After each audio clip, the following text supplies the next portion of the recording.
Welcome to the Designing Music Now podcast, a podcast dedicated to the craft of creating music for video games and interactive media. I'm your host, Dale Crowley. Today, I will be speaking with auditory neuroscientist Seth Horowitz. So, welcome to the Designing Music Now podcast and video interview. Today, we have with us Dr. Seth Horowitz, who is a neuroscientist, a psychologist, a researcher, and a pioneer in sound and how the brain and music are interconnected and how music shapes the mind. So Seth, would you please introduce yourself? Okay, hi, I'm Seth Horowitz. I'm an auditory neuroscientist, and I've studied almost anything having to do with your ears and your brain and what goes on between them, and what goes out in the real world that triggers both of them. I had started off, as many of us do, as a musician when I was younger, and through my 20s was a professional musician, and then just discovered about the time of the onset of MIDI in the early 80s that I really preferred playing with sound and electronic equipment and understand what was going on with sound and how we hear it, than actually going out and performing in front of an audience.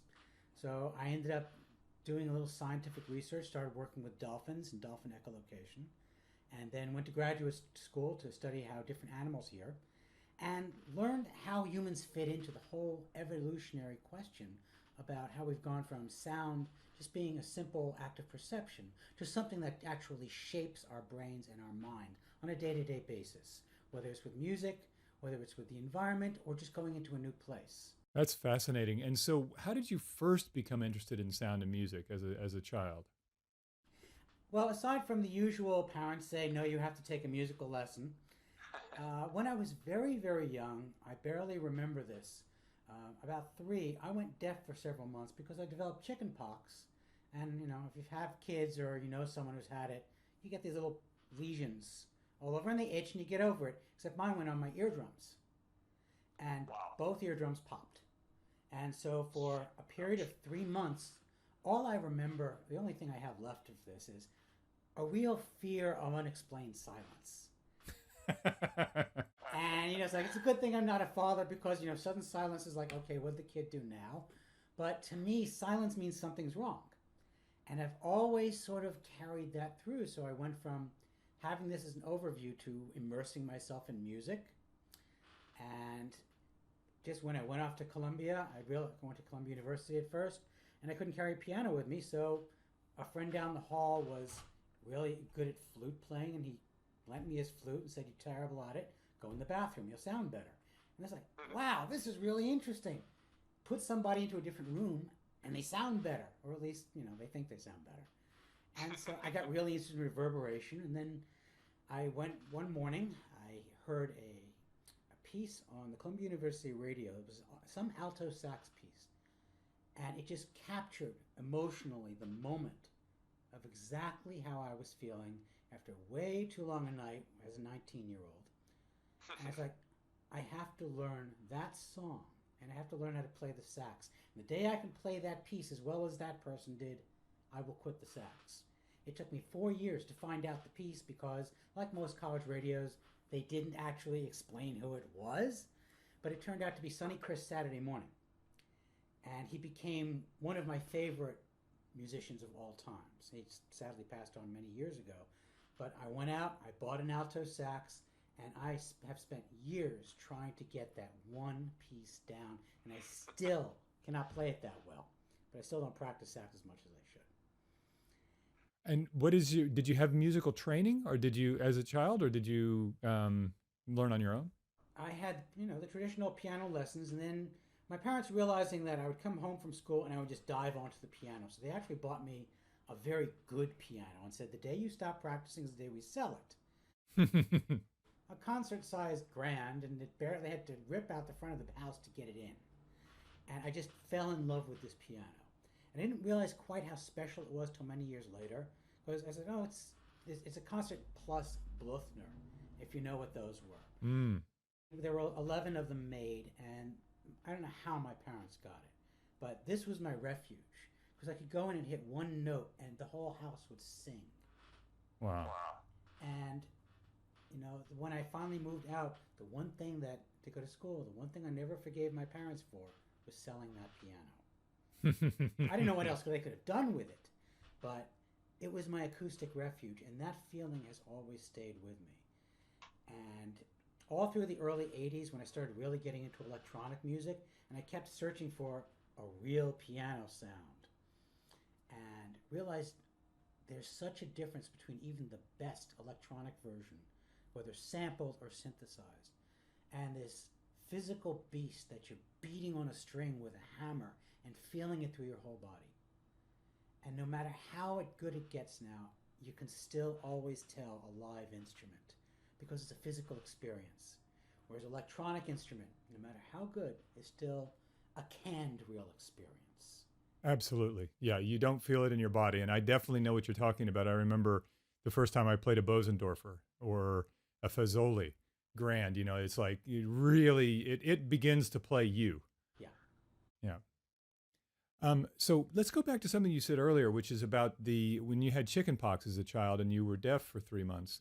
I also heard that you developed super hearing after that. How Oh, does that come about? well, what happened was my eardrums healed after several months, but they scarred. And if you know anything about scar tissue, it looks paler, but it's also less resilient. It's thicker. So what Hmm. happened to my eardrums is that they thickened up just a tiny bit, like one cell thickness. But that was enough to make my eardrums much more rigid than they should be and what passes for a normal human. And this let me detect, not usefully hear, but detect very high frequency sounds. Wow. Started going to grad school, I was originally working in a frog lab, but the bat lab was right across the hall. And I would complain that, can you shut the door to the colony room? I can hear them. And it's like, no, you can't hear them. They're doing it right now. No, you can't hear them. Go in the bat detector. It's like they're echolocating. Actually, they were fighting. And Hmm. it wasn't a useful tone. It was like somebody was scratching at my ear with claws. But what's nice is that I'm in my 50s and I can still hear almost up to 20K because Wow. I had very good high frequency hearing. But the trade-off is I can't hear bass. If I can hear a bass line, it's way too bassy. Interesting. So what's the low frequency? Where's your cutoff? About 100 hertz. What's that? About 100 hertz. Interesting. So I can Interesting. hear the bass, but if I can actually detect there's a strong bass in there, one, I'm probably just hearing it in my feeling my chest, and two, it's way too loud. Or just a resonant frequency. Right. And you're interesting. Does the mind actually, can it extrapolate back to the root frequency when you hear the resonant frequencies? Yeah. Yeah, absolutely. As a matter of fact, that's how cell phones work. If you look at the specs on almost any cell phone, those microphones they're junk. Hmm. Nothing's picked up below about 200 hertz. And yet, if I spoke to you on a cell phone, I would hear your voice completely normally because your voice is composed of mathematically separated harmonics. And Hmm. your brain does the math to separate the distance between the harmonics and fills in the missing frequencies called the missing fundamental. And I've also heard that in cell phones, at least in old phone technology, the higher frequencies like the fricatives and things like that from speech are difficult to tell, which is why you need to usually, or why radio, you have to do foxtrot, echo, tango kind of thing to spell out the letter. Is that still the case, or are they better now at handling that? They're better now because a lot of them could pick up the higher frequencies, but with the compression would rob a lot of the detail of it. And the Hmm. compression is necessary to be able to have high bandwidth signals, especially across early cell phone systems. But now they've gotten better at the high end and the compression is less devastating.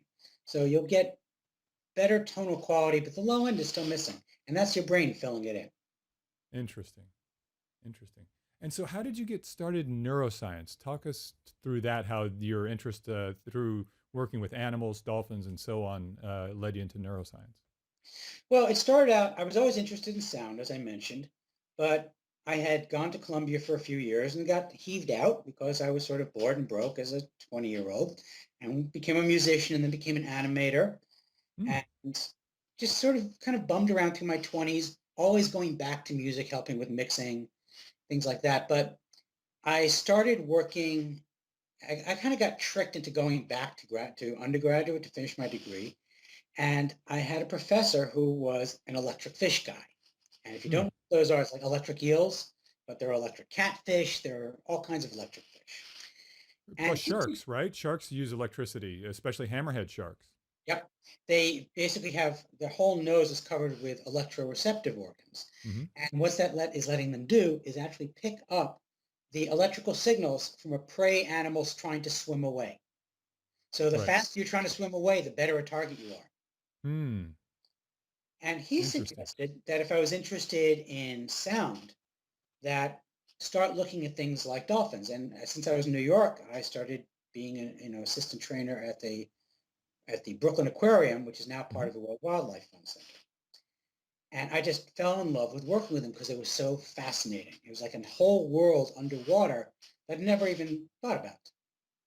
And just as working as a trainer, I got to work with researchers and picked up why is this interesting? Why is this difficult? And someone gifted me a really good hydrophone. Hmm. And it's like, I have these big saltwater tanks and lots of animals. What do I do with this? And got permission from the trainer to try to record. And I was amazed at how different the world sounded as soon as I tried recording underwater. Hmm. And it's the bathtub effect. If you stick your head underwater, everything sounds weird and you can't tell where it is. Or if you go diving, and this is why divers will wrap on their tank with a piece of metal, because you can't localize the sound, but it'll get your attention. Right. Sound underwater being 5 times what it is in air, it's very, very noisy. And so I got to start understanding underwater sound a little bit. And one of the trainers said, we have an issue that may be related to sound. And the issue was that there's a summertime pool, and they don't have dolphins there anymore, but they had 3 female dolphins. They were a good social group. And in the summer, they had this huge tank that they did all their shows in. Hmm. In the winter, they had tanks with the same volume, same water, same food, but it was covered in a dome and it was partially heated. And they said in the winter, the animals would get sick all the time. They'd fight. They'd be Wow. really behaviorally off. And they couldn't figure out what was the difference. I said, well, maybe it's the lighting level, but they're not that visually oriented. So I said, Hmm. okay, let's try recording it. Maybe it sounds different. And it turns out that the winter tanks were these big concrete tanks with the pumps in the building. So whereas the summer tanks, the pumps were located about 100 meters away, separate Hmm. buildings, accordion fills flowing the water. So there's all this low frequency 60 hertz hum. And that was the only difference. And so my first research project was dolphins respond in a negative way to low frequency noise. And the most important scientific lesson I got from that study was not the fact that dolphins will respond badly to noise, but that I went and presented it, and there was a conga line in front of my poster of people yelling at me. You can't say this. You're implying that we're stressing our animals. It's like, no, I'm not. I'm saying there's a problem. You can fix this. Yeah. You can't imply that. And it was quite an awakening to understand the politics of auditory Wow. science. And yet, there were people from the Navy there who took it very seriously and said, look, we're trying to figure out low frequency sounds in the wild. Will it affect whales and dolphins? This is interesting.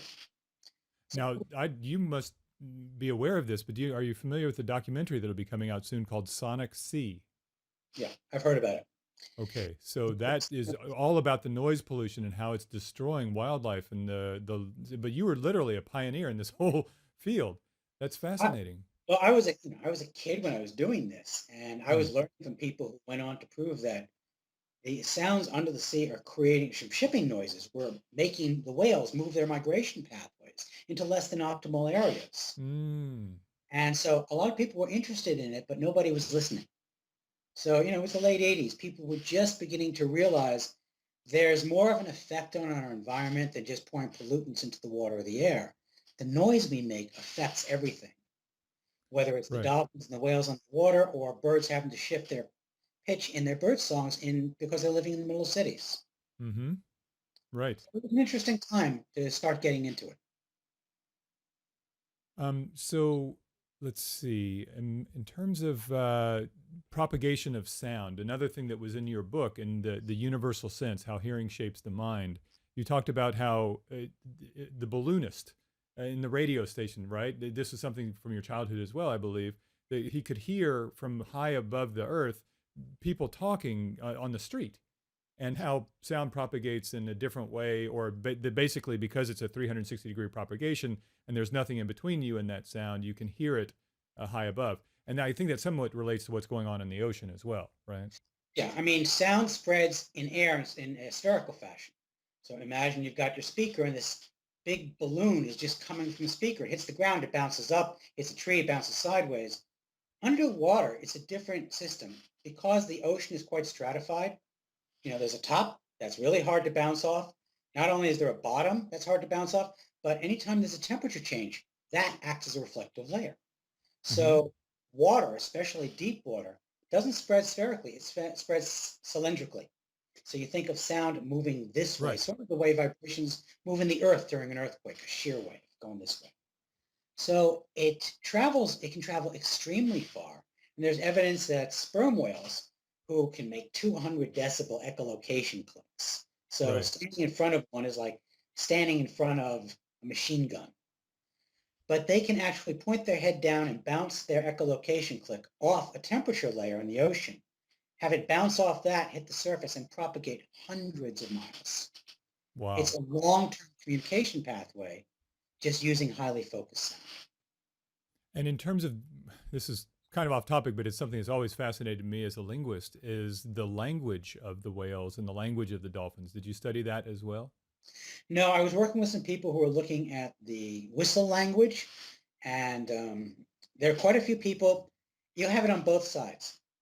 There are some people who say that only humans use language. Yeah. Well, if you adopt a very strict definition, that is true. But it's sort of like you can say only drivers only drive Chevrolets because a driver is hereby defined as someone sitting in a Chevrolet.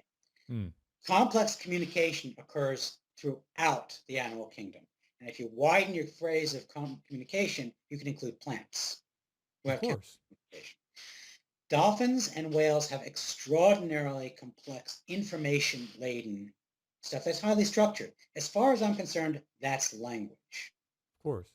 One of the things I've always found kind of frustrating, especially when you deal with people who are interested in animal cognition, how intelligent is this creature? They always point at chimps because they're so much like humans. Mm. It's not necessarily a good thing. It's not a useful definition. The ability to communicate complex situations and solve complex puzzles is seen in whales, it's seen in dolphins, it's seen in ravens, it's seen in a lot of species of invertebrates, octopuses. So Mm-hmm. Yes. if you're willing to have languages coming up with the right definition, a lot of animals indulge in language. They just don't do it the human way. Right. And it's not always vocal or audio. There's often languages involving light and light patterns and pheromones and other sort of things, like ants, the way they have trails and such. So, yeah. And if you watch a cuttlefish or something, lighting us having light up patterns, the speed at which they communicate Mm-hmm. visually, we haven't come close to decoding what they're trying to communicate. So it's easy to say, it's some kind of a mating signal and shove it out. If humans are supposed to be the top of the intelligence heap, why do we train all our animals to understand our speech rather than really being able to understand theirs? We've made Brilliant. very few inroads into really understanding animal communication, with a few brilliant exceptions. Yeah. Um, Don Griffin, who was one of the pioneers of bat echolocation, Mm-hmm. was also one of the people who worked deeply in bee language. Interesting. Von Fritz was the person who did the initial decoding of the bee waggle dance. And it was actually sorry, light just went out for some reason. There we go. Bees actually have a simplified but very accurate language. They come into a hive and they move their butt back and forth, and they move in a specific pattern. The pattern is giving coordinate systems No to, way. yeah. Wow. So, and the way you test this is you put out nectar sources, Yeah. and a bee go out, then you can dye the nectar, make it bright green. Yeah. This bee will go back to the hive and it will communicate if it can it's a novel place where you have the nectar, okay? So the bees don't know it there. One bee has found it. It goes back. It goes through a very specific communication maneuver, and suddenly all the bees are going back, and the honey gets produced is that color. No. And one of Wow. the things Don Griffin did to test this was he had a jeweler from Switzerland make a robot bee, a little pneumatic driven robot bee that he could lower into a hive and make it do a specific dance and No. as they go to where he told them to go. That's fascinating.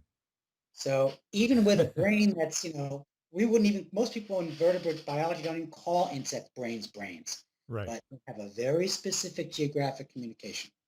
And he was able to crack it. Wow. That is fascinating.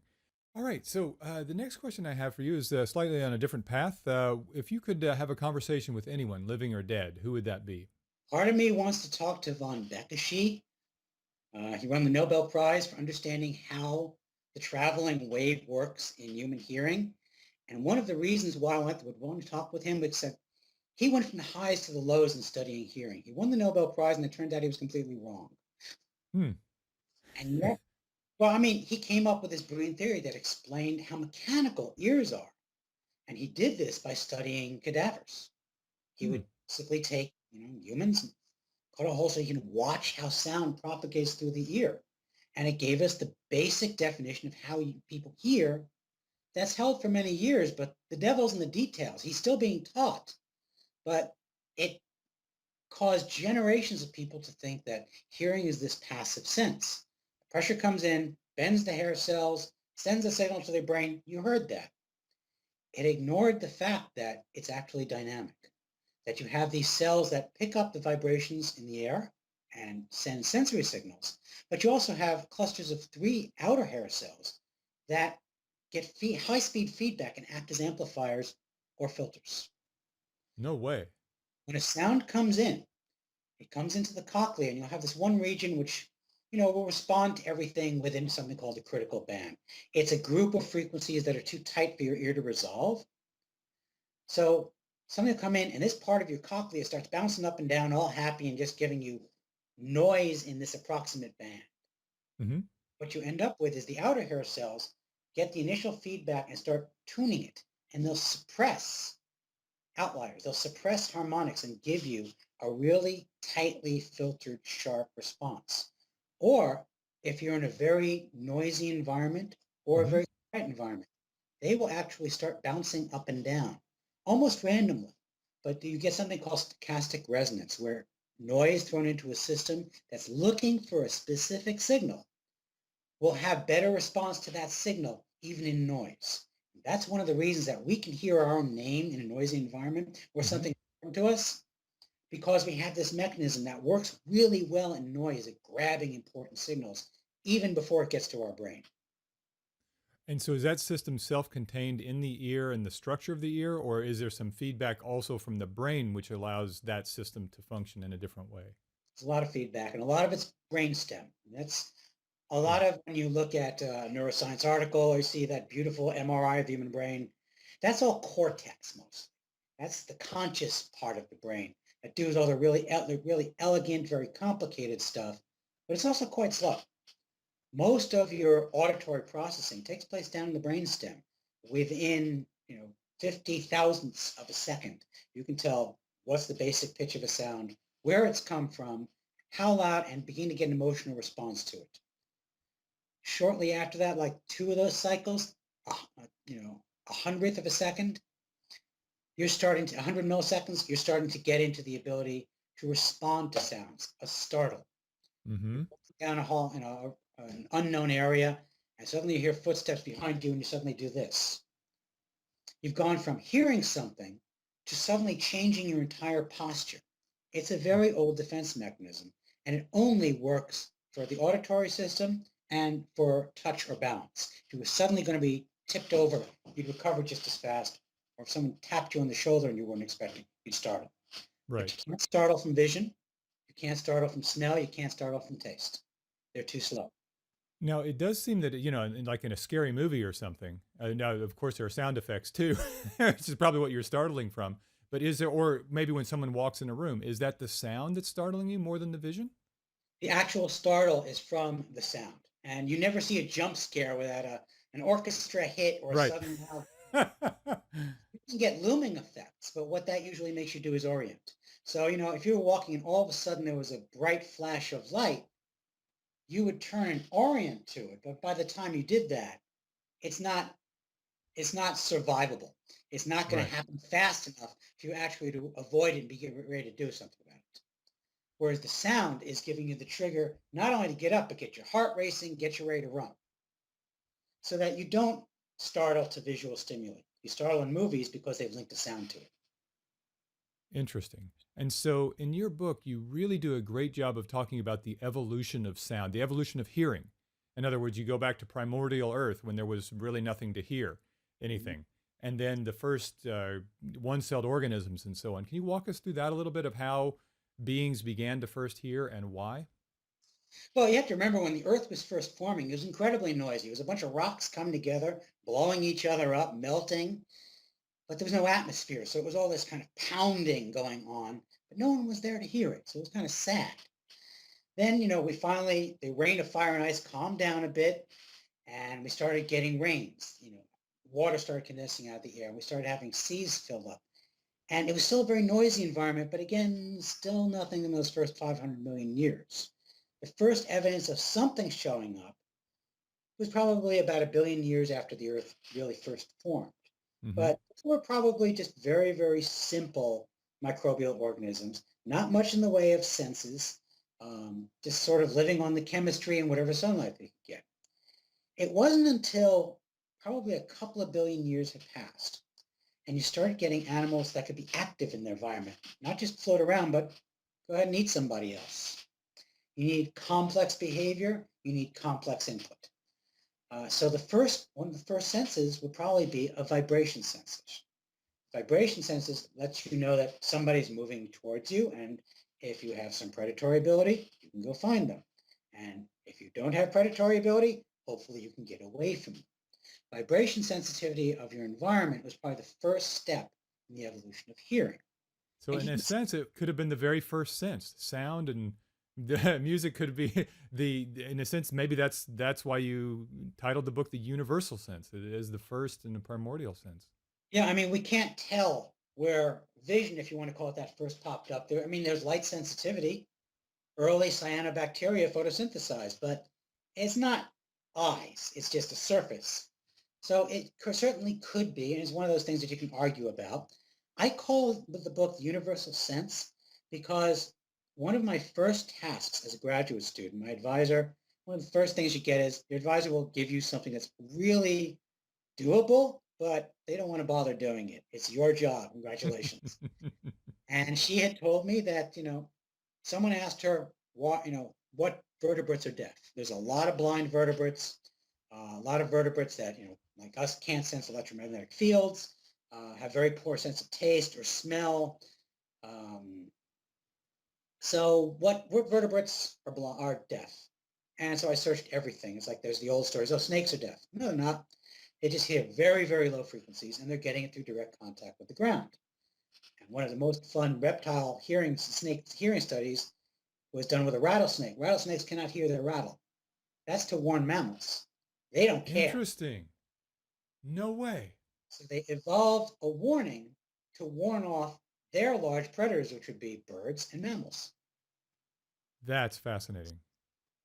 So, this is another kind of hearing to me, but early on, it turned out that there are no vertebrates that have not suffered some kind of an accident, whether genetic or traumatic, that are deaf. All vertebrates here. Okay. And vertebrate just means animal with a backbone. Yep. So going from the really disgusting but kind of cute hagfish, which don't even have jaws, just this giant open mouth, Hmm.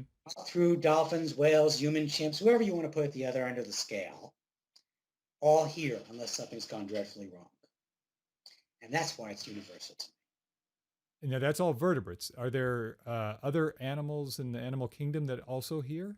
Oh yeah, it may I mean, even jellyfish, for example, do they have hearing? no, probably not. First of all, jellyfish are not true multicellular organisms. They're colonies. The tentacles are one type of organisms, the mantle is another type, and they just form colonies very early on. So they're probably a precursor. But among invertebrates, hearing is very important. It just becomes really tricky to say what's hearing after a while. Mm-hmm. Jellyfish probably pick up vibration because they have to calibrate their motion through the water. And they have 24 eyes, and some of them have little cilia that tell them something about water flow. Mm. Whether they hear or not, no one's actually studied that. And yet, Well, there you go. insects here, it's critical for them. They're invertebrates. Mm-hmm. Turns out octopuses and squid have some form of hearing. People said they didn't for years. Hmm. So I played it safe by saying vertebrates, just Yeah. because it's just so many more invertebrates. But most of those also have some kind of vibration sensitivity. It's just hard to recognize sometimes. Well, and the other thing about hearing, of course, is that it is 360 degrees, whereas eyes, pretty much, what you've got, maybe 180. On a good day, yeah. Yeah. I mean, it's not only 360 degrees, not line of sight, but operates in the dark. Mm-hmm. Yes. Any kind of a space, and the space itself gives up clues about your physical structure just based on the sound. You don't have to be a bat to be able to tell the shape of your space just using sound. Even people can do it. I mean, the sound, the space that you hear a sound in is almost as important as the sound itself. If you go to, it's the difference between listening to a Mozart Requiem just in my office or over a pair of headphones versus going to the concert hall where he meant it to be performed in Vienna and listening to it there. That's when you're hearing music as it was meant to be heard. The same way that hearing most religious or other institutions will have some kind of community sound, whether it's a church bell or an imam calling from the muezzin. All of these are placed up high so that it will propagate throughout the community. Interesting. We deeply understand the relationship between sound and space, and our architecture and our buildings have reflected this, at least the well-designed ones. Yes, and as you know, I just came back from Vienna and got to hear Mozart's Requiem performed in a cathedral. And so the reverb in that large basilica in Budapest was just impressive. I'm very close.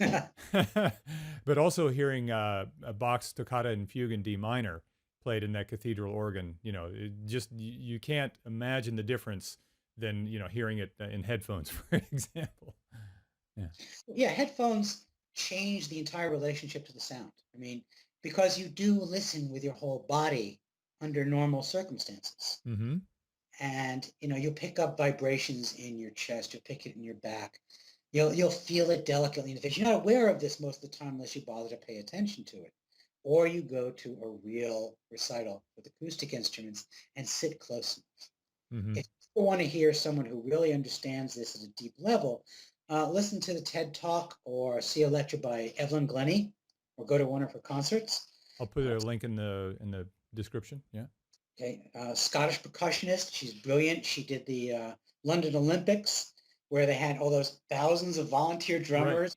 Right. And she's just amazing to watch perform. When she plays the room. She doesn't play the instrument.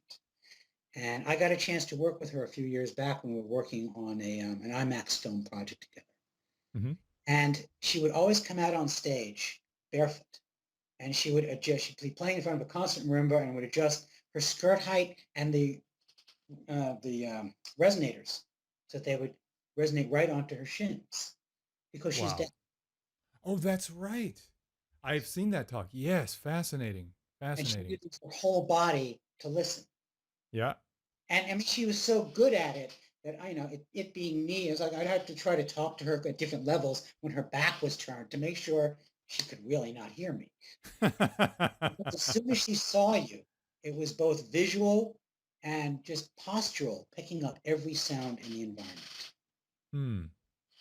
Yeah, that's all fascinating. Would love to go into more depth about all of these things at some point, perhaps in a follow-up interview.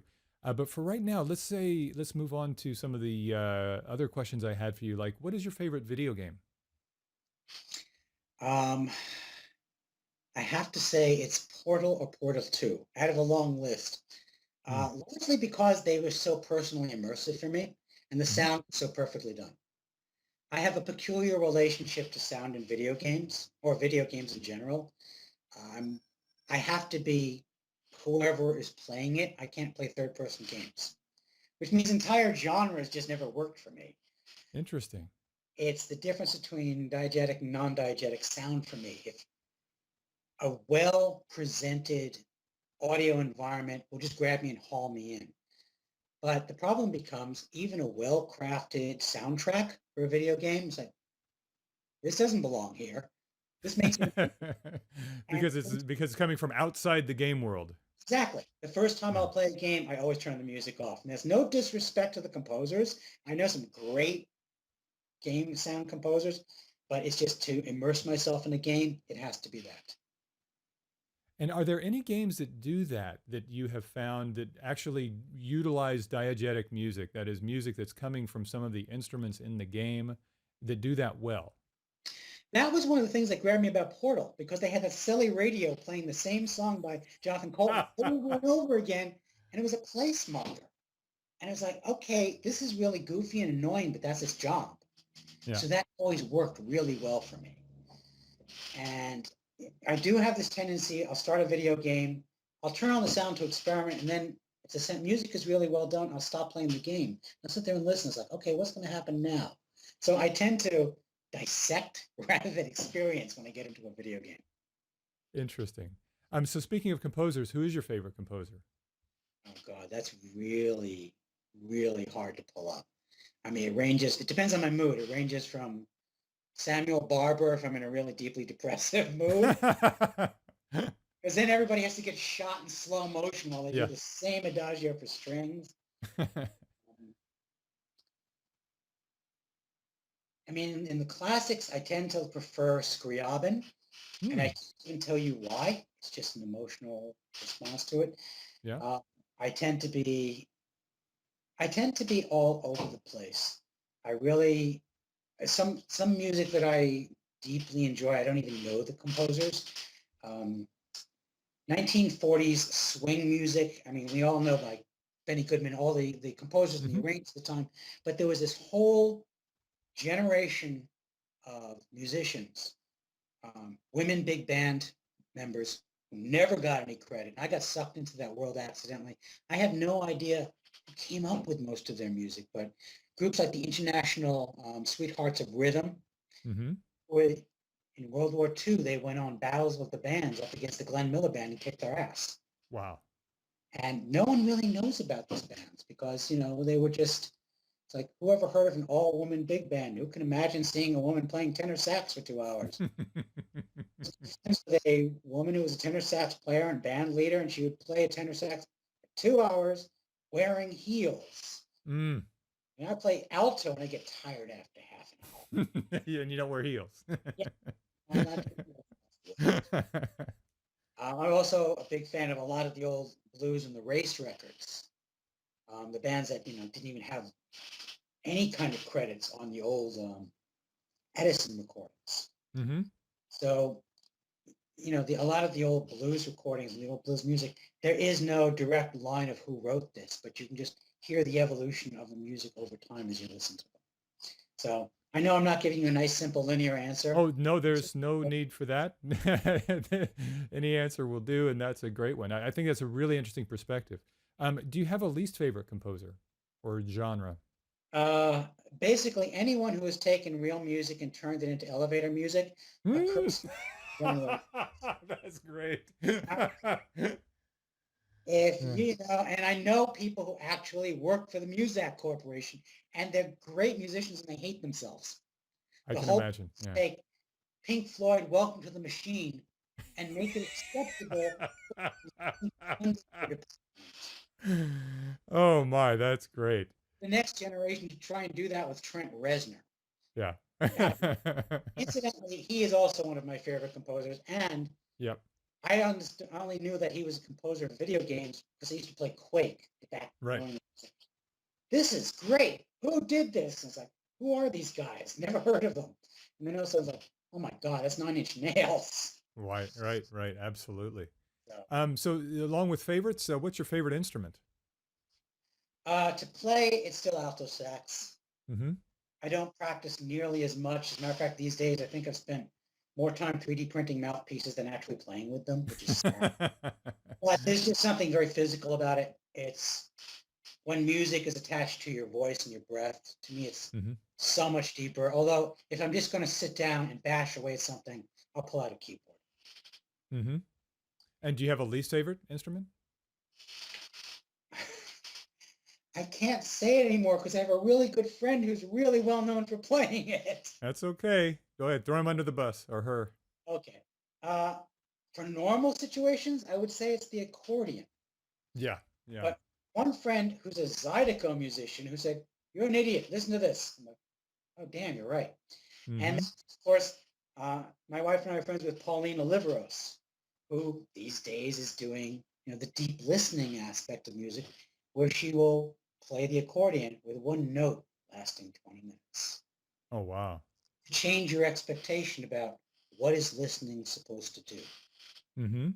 She had worked with John Cage for years, and she Nice. was the original electronic music people in the 1960s, making her own equipment by dissecting reel-to-reel decks, Wow. building a delay system by taking the recording head off this deck, walking it across the room, playing it from over here, strapping it, creating a different delay by where she physically put the head.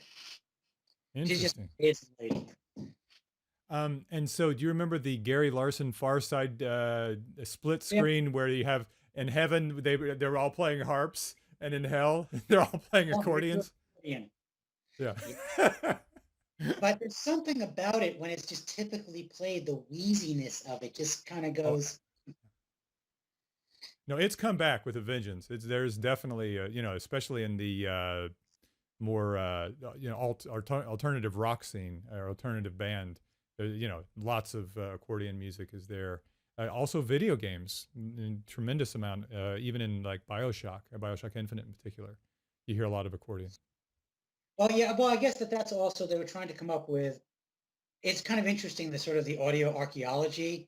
They were trying to bring up a turn of the century vibe, and accordion music would have been Hmm. much more prevalent back then. Right, right, fascinating. What profession other than your own would you like to attempt? I have been such an intellectual mutt doing different jobs over my life. It's kind of hard to say, well, I'd like to do that. Being an astronaut didn't work out. But now I do get to play with NASA, which is a lot of fun. Uh, I don't know. I do auditory neuroscientist and science. I do a lot of art working in collaboration. My wife, China Blue, who's a sound artist, Hmm. uh, doing a lot of robotics these days, doing some coding, less so can't do computer programming because I wouldn't wish that on anyone. Hmm. Just hire people who do it who are good.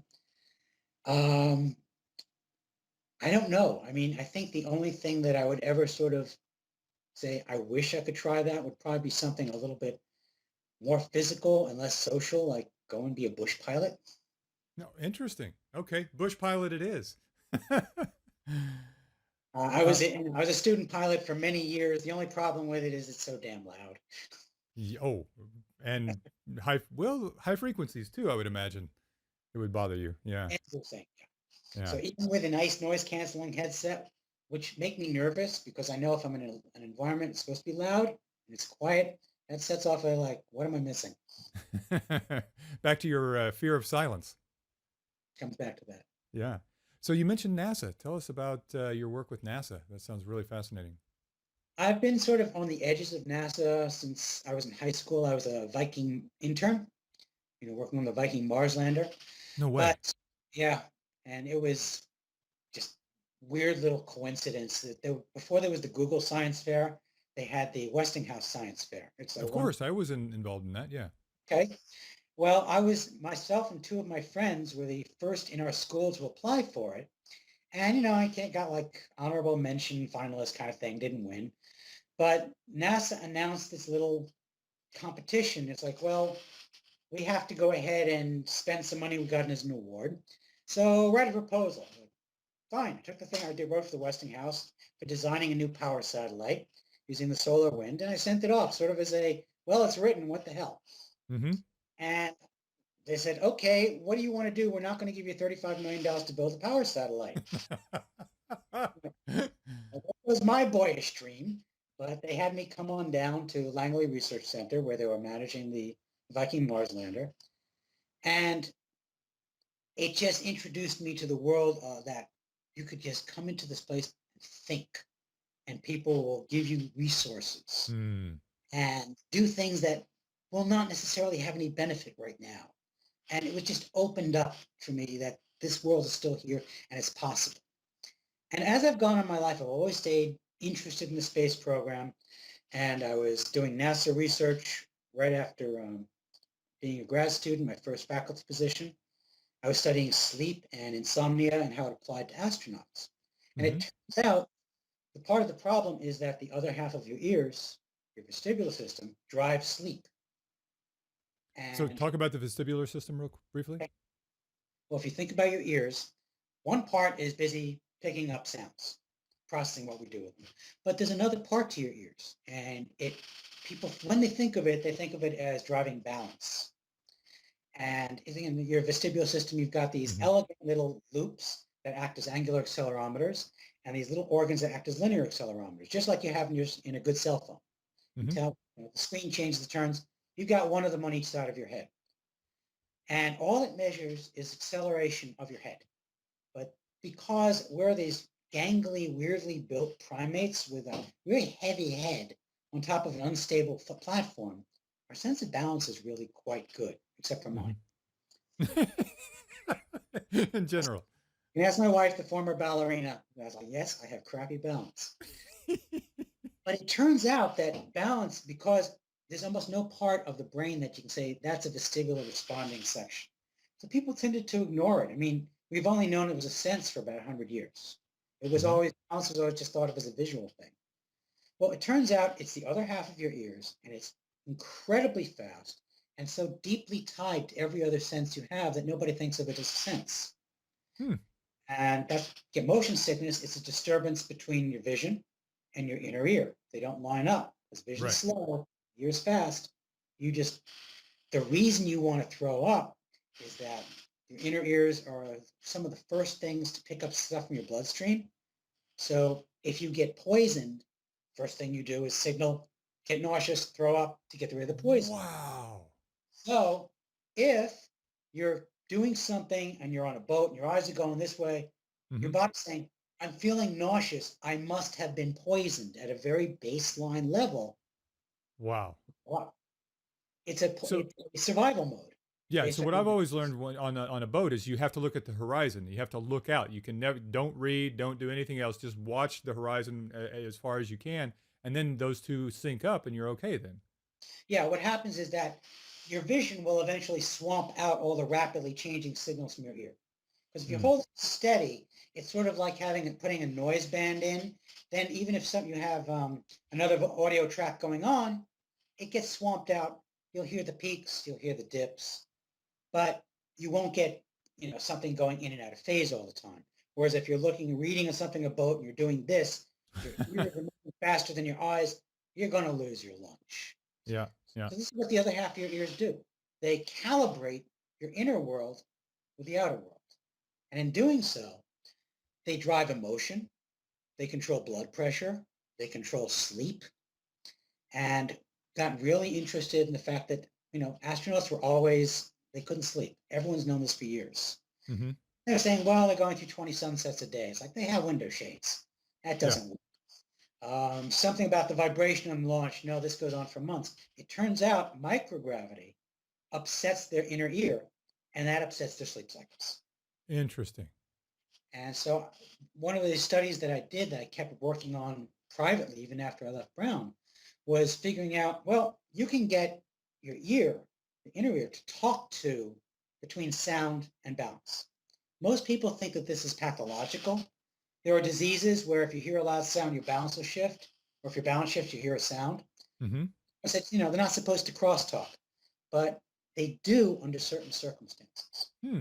Mouth part of your ears respond very vigorously to very low frequencies because your head can only go about 25 hertz and it just swamps out. Any faster than that, your head comes off.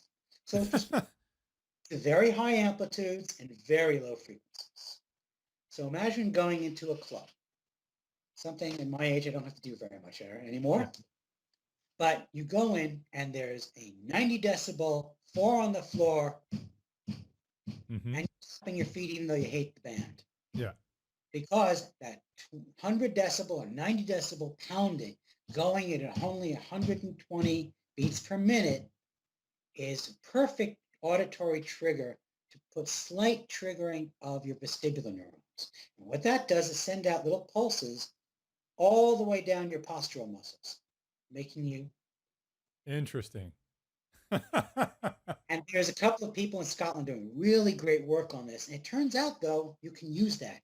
And we figured out a way to use sound to drive the vestibular responses to induce sleep. No way. That's incredible. There are all these great little connections that no one understands how deep they go because it's all brainstem hearing. And Right. most people still study language, still study the very high effects of music. Mm-hmm. But if you look deep in the brain where, which hasn't changed in 350 million years, all these incredibly important processes happen, and you can do all kinds of interesting things with sound way down deep in the brain. You're also doing some other research with NASA, including doing some recording of very loud sounds. What's that all about? I've been doing some work at the Vertical Gun Facility at Ames, NASA Ames, which is right near Google, and working with a man named Peter Schultz. Peter Schultz is a very interesting guy. He's a specialist in what happens when one big thing slams into another big thing really fast. He's a crater index. And if you remember a few years back, there was this great mission called Deep Impact, not the movie, but where they actually slammed a probe into a comet to make a crater, Right. blow a hole in it. That was him. Mm. He also had an upper stage of a spacecraft slam into the moon so that they could look for signs of water. That was him. So he's really big on making holes in things. He's a great guy. He gave me my first grant right after finishing my PhD. So we've known each other many years. And he's always been interested in looking at what's the effect of an asteroid impact. Why does a crater get formed? Because the entire solar system and most of the universe have been formed by one thing banging into another thing. Mm-hmm. And we can look at the moon and see these big smooth areas, whereas the backside is all covered with craters. What happened? So to him, these kind of things are ways of figuring out processes. To me, sound is the way you figure out processes. The way he usually analyzes impact is the vertical gun is sort of like a chunk of a submarine. It's a giant vacuum chamber with a target in the middle that you can fill up with sand or ice or anything, and a 45-foot long barrel with a gun that shoots about, I think it's a half a pound of dynamite per shot and 50 liters of hydrogen. So it's a big boom, a little tiny projectile. So it's going up to Mach 10 when it hits the target. Wow. And you change the atmosphere. It can be a vacuum. It can be like Earth. It can be like Mars. And they analyze the impacts using very, very high-speed video cameras. 50,000 frames per second is nothing. Man. These cameras everywhere. Wow. They have some that will actually go up to 1,000,000 frames per second, but I think you can only get about 1,000th of a second total. Yeah. Really, really well. They give these incredibly dramatic videos, but it's very expensive and it's very time consuming.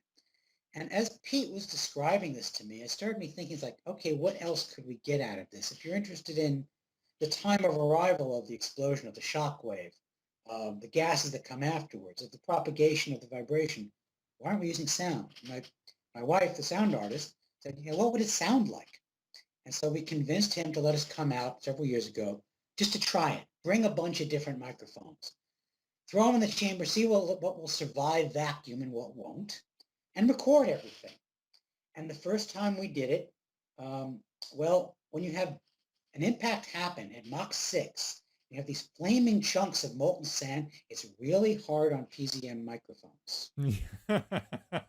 So we actually had holes drilled through one, melted through another.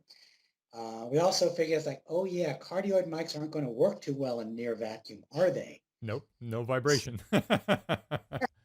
So we learned, okay, we want geophones. Geophones are earthquake microphones. Mm-hmm. They pick up very, very low frequency sound, and they're basically about as simple as you can get. They're a chunk of iron surrounded by a coil. As the iron rocks back and forth from a vibration, it changes an induction field in the coil, and you get a signal out of it. Hmm. but it's only for really low frequency signals. What are we So talking? 5 we're hertz? talking less than 80 hertz, a Less than lot 8 of hertz. 80 hertz. Okay. 80 hertz is the top end. It's best around 1 to 0.1 hertz. Wow. So it's really an earthquake mic. Yeah. But it's great for figuring out an impact happened. And if you've got geophones around the area, how quickly did the vibration travel? Because when the geophone picks up the sample, the first change, as soon as it goes over threshold, that tells you the speed of sound through the solid substance. Then we found out that certain microphones will operate under near vacuum condition, just they're not going to give you the full range. Turns out that some crown pressure zone microphones will work in Mars atmosphere. So the second time we went out, we made this array with geophones around the surface and PZM microphones at different distances from it. And we had it set off, the impact come in. We look at the time of arrival for the geophones, figure how fast it came in, and we see the first uptick in any sample. It means that the explosion shock wave has reached the microphone. Hmm. So let's do all these dynamic analyses, just looking at slight changes in, 1/100th the atmosphere of Earth. Wow. Then we got to do one really fun experiment. China Blue and we have this listening avatar. Her name is Edna. She's just a styrofoam hat maker's dummy, Okay. but I had my ears 3D scanned one time. I do a lot of 3D printing, Hmm. and we printed my ears. We stuck them on Edna, and we drilled out her ear holes, and we put in-ear binaural microphones on it. So she's basically me.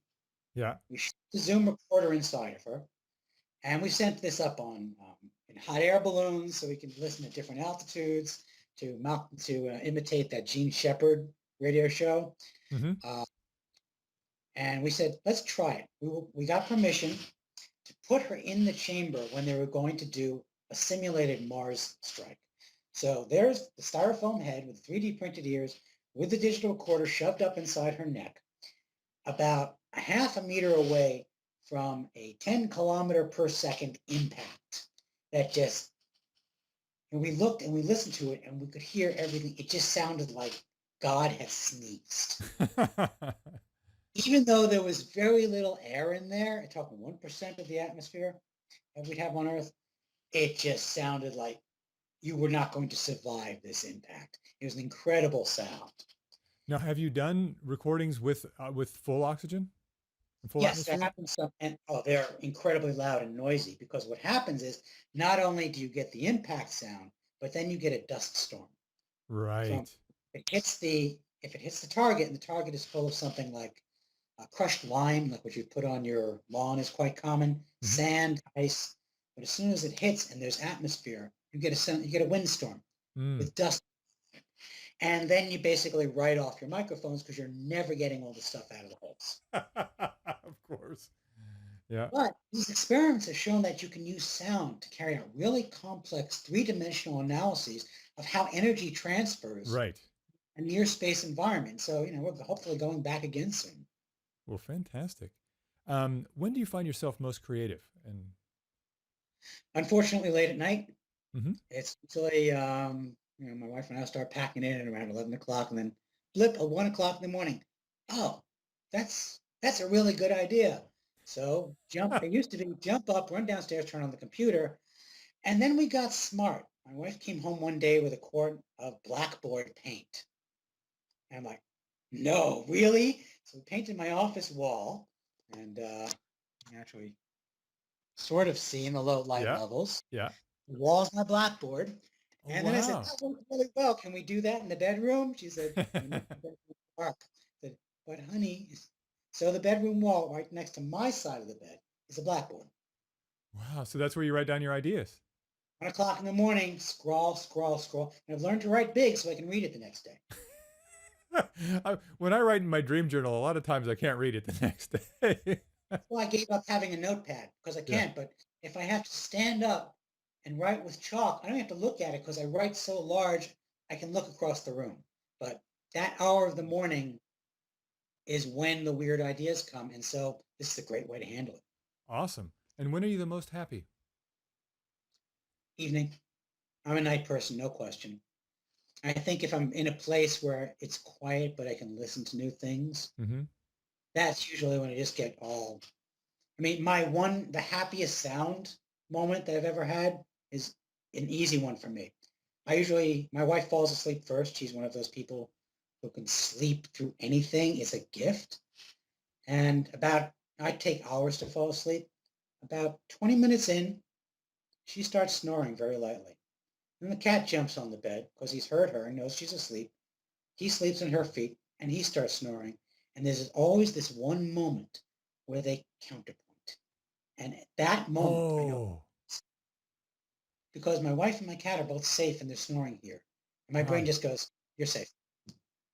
So it's a kind of an entrainment that happens between the two of them unconsciously. Fascinating. And to me, that just means safe. Yeah. What advice would you have for composers or, yeah, composers in general who are looking to get into neuroscience of hearing? Let me ask that question again. What advice would you have for composers who are looking to get into neuroscience of hearing? You have to look beyond, if you're looking at the things that you'll hear on Twitter or you'll hear on newspapers, you're getting a very high end and very select area of music and hearing. And it's the very conscious stuff. So much of what you want to do to me, music is an emotional language. And a video game, you're creating a reality with emotional cues. If you want to create that kind of world, you have to learn what happens very deep down, where the light doesn't go and the MRI doesn't work very well. You have to learn how the brainstem works. What are the very primitive things that your ears handle? Where sound is? Why is it so loud? What will happen to me if I ignore this sound? What will happen if I make this kind of sound? These are all things below consciousness, but critically important for high level experience. Even looking at some of the basic audiology textbooks, they're written for science students and they can be very dense and quite dull, but just understanding the basic processes of hearing will add a lot to what you're doing. I'm working with a composer and a game coder right now, Chanel Summers, and we're working on some really brainstem driven stuff to help with virtual reality. Wow. And, I've been playing around with the Oculus Rift, and I'm Mhm. not really visual, so it doesn't really bother me when things get low res or a little bit wonky, but bad sound under VR is just making it useless for me. Mhm. So we're starting to explore what are the low level things that we can do to make it a truly immersive emotional experience, not counting on everybody getting up to 75 frames per second, which is going to take a while to happen, or having the most delicate or complicated soundtrack. What are the basics? What are the things that you use to create a world? Create what's called the Umwelt, the Mhm. world that you senses. Right. And I'm hoping that by looking at these really low-level auditory aspects, we'll be able to turn VR into something other than just the next 3D TV. And I also understand you're working with her on stuff that can help to reduce some of the nausea and the experience that is so common in VR.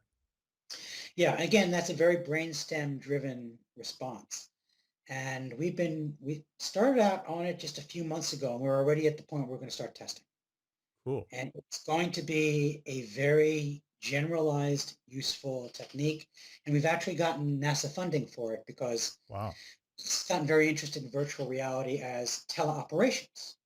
Because, there's a good chance that the first mission to Mars, we may not land. We're going to send a lot of robots down. The astronauts will control the robots from orbit. If you can do that using sound, so you get high-speed feedback, which was an earlier project I worked on with NASA and sound, sonifying astronaut gloves, sonifying robots gives faster feedback than the really crappy visual experience you have with the helmet. Mm-hmm. All of this, it's not just going to be VR and games. If we can reduce motion sickness under immersive situations like teleoperations, Right. it opens it up to search and rescue. Sure. Yeah, you don't So want your rescuer to be throwing up. just distracted. The whole Right. point is don't distract these people. They're operating in a weird world. So I think that we're actually going to be able to make a real difference with this. Great. So what's your vision of the future for audio and wearables and this kind of stuff? I think that wearables are going to get more and more interesting. I was just blown away by some of the technology that I was picking up some physiological testing equipment, and I used to have to build it all myself, which meant taking a PC apart, putting a new board in, hardwiring it to a relay rack, and walking around with something that looks like an escapee from a 50s horror movie. And now I just get these little USB things that are Wi-Fi enabled I clip on my belt. Mm. It's like, this just rocks. I've taken to walking around with this ultrasonic microphone that is now a wearable clip-on thing so that I don't have to walk around with a bat detector aiming at bats. I can just hear ultrasonics. It's opening entirely new perceptual worlds for us. And it's being done with reliable, inexpensive tech. And I think that what it's going to do, especially for kids, if kids are exposed to this kind of thing, they're going to learn that the world is so much bigger than they think. We've always said that. It's like, it's a big old world out there. It's like, but everyone's in their own little space. We only But hear a very narrow spectrum. We only see a very narrow spectrum. And all of us tend to think, well, that's all there is. But there is so much more. Yeah. so that the wearable tech, whether it's letting you hear ultrasonics or a little wearable patch on your chin to give you thermal vision, like Predator had, Mm-hmm. they now have, I now have, when I was doing bat research, the coolest toy was the FLIR camera, which was this big, let you see bats by their own body heat, which I now is a little thing that I plug into my tablet. Wow. So I'm at the age where I should be going, oh, these kids today, but I'm going, these toys are just too damn cool. So, so much out there. so what do you think you'll be working on in 5 years or 10 years or even 15? I'm really hoping that the wearable and DIY neuroscience tools get better. Mm-hmm. I'm not a big promoter of MRI and CT visualization because, it's the first couple of decades of it. And basically what they did was make pretty pictures and confirm previous research. Mm-hmm. But let it get to the point that you can buy an MRI for what you get on a grant or a home unit. When you sat through it a few times, that's where you start seeing the creativity. There's this huge burst of citizen science that's really exploring and exploding. And I'm hoping that with the miniaturization and the increase in efficiency of electronics, we can really start having more and more people play with neuroscience at a deeper level without being so foolish as to do the home brain stimulation that keeps popping up on Wired. Mm-hmm. But I'm hoping that neuroscience will be much more of not a DIY thing, but giving people more tools for handling their own brain and the brains and the reality of the people around them. Be able to manipulate our perceptions without having to have giant light shows, but something that you could just go, boink, it's projecting into your retina. And what do you think about the future of brain-computer music interfaces and brain-computer BCIs in general? I would love to see it get developed better. I mean, one of the reasons that I'm not a composer is that I have the same problem with composition as I have with new languages. Things can go on up here and I say, that's great. And going between here and here to output it, it all gets lost. Same thing when I'm learning a language. I can know what I'm going to say, but when I have to mechanically form the words, it ends up sounding like I'm gargling bananas or something. The ability to control devices properly just by thinking about it, which will require a major increase in reliability and specificity of neuroscience tools. Mm-hmm. But that could open up the world to really changing the whole game of creativity. Because if I could think of that tune that I really love and just go like this, and it transcribes it, the way the old MIDI wonder of, I can just play out one tune and there it is in sheet music. Yeah. In my dot matrix printer. We'll reach that point. How long do you think that is? 20 years. 20? Okay. 20 years until it's consumer level. Right. Start seeing it at, very high expensive end in 10, 15 years. And then 5 years after that, everyone will be able to put on their little wearable headset, which is no more intrusive than Google Glass, and think their tune. And it just means that everyone will start complaining about all this crap that just comes out of people's head. There's no new musicians anymore.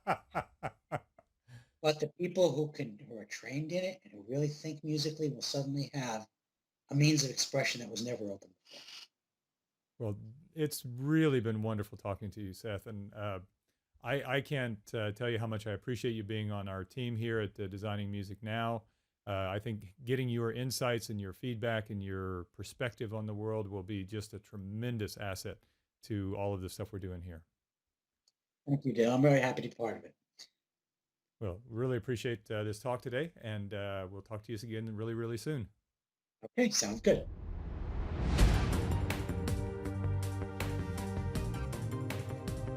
Thank you for listening to the Designing Music Now podcast, a podcast dedicated to the craft of creating music for video games and interactive media.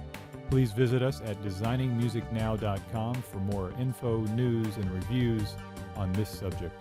We would love to hear from you.